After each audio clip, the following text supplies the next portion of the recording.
Give me a minute and let's talk about why the U.S. may have recently told the Ukrainians to lay off of hitting oil refineries. And I had suggested that it is because the U.S. is afraid of Russia's collapse. That's the real reason. And Stephen Barnes, who is a friend of the channel and a regular viewer, corrected me. He said, actually, it's more because oil prices will rise, and this is an election year. I'd tell the U.S. to buzz off. And the U.S. should be told to buzz off on this because we can't get our act together and do what we should be doing over here. We have no right to tell these people how to wage their war, right? It's Ukrainian blood that's being spilled. We're not the ones suffering. But Mr. Barnes, my friend, you are quite mistaken. And the people in power in Washington know that hitting these oil refineries will not affect the price of oil, except maybe to make it cheaper. Now, why would I say such a thing? That seems to fly in the face of all reason. No, it does not. It is the situation on the ground in Russia. Starting March 1st, the Russians began a ban on the export of refined oil products. The facilities being hit are refineries.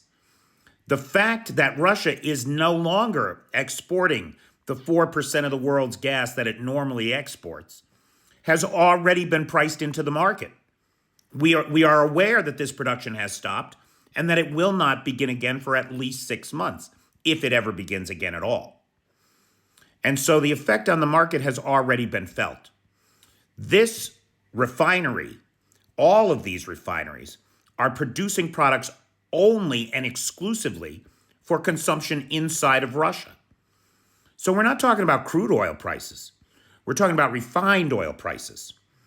The net impact of hitting the refineries is to reduce Russia's capability of refining oil for itself. That means that of the 10 million or so barrels of oil a day they take out of the ground, they are now in a position where they can't refine 1 million of them. What are they going to do with that extra 1 million barrels of oil a day? If they can't refine it, they got nowhere to put it. That leaves them with two options. They can either cut production at the oil fields, which they've already done to the tune of 971,000 barrels a day. And that's a bad idea. It's not like turning off a tap. You put more production cuts into place, you're never going to get those wells producing again. You're going to have to re-drill those wells. You reduce the capacity at your current refineries by another 1 million barrels a day, you're going to start taking refineries offline just because you don't have the volume to keep them going at a cost-effective pace.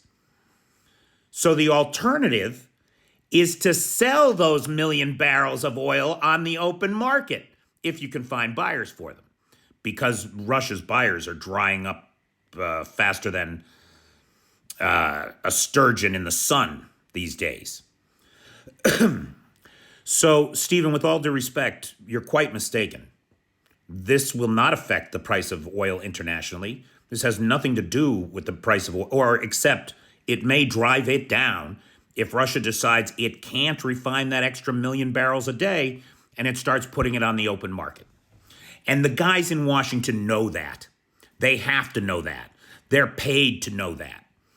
So the reason why they're telling Ukraine to lay off the oil refineries, if they are, it's been reported that they did, but we don't have that confirmation from the White House. If they're telling Ukraine to lay off the oil refineries, it's because they are worried about Russia's imminent collapse. And so they should be. That collapse is now inevitable. There's nothing anybody can do to stop it. Instead of worrying about trying to stop it, the established diplomatic elite ought to get their shit together and start talking about how to accelerate it and be ready to pick up the pieces. That's what they ought to be doing. Enough of this bullshit.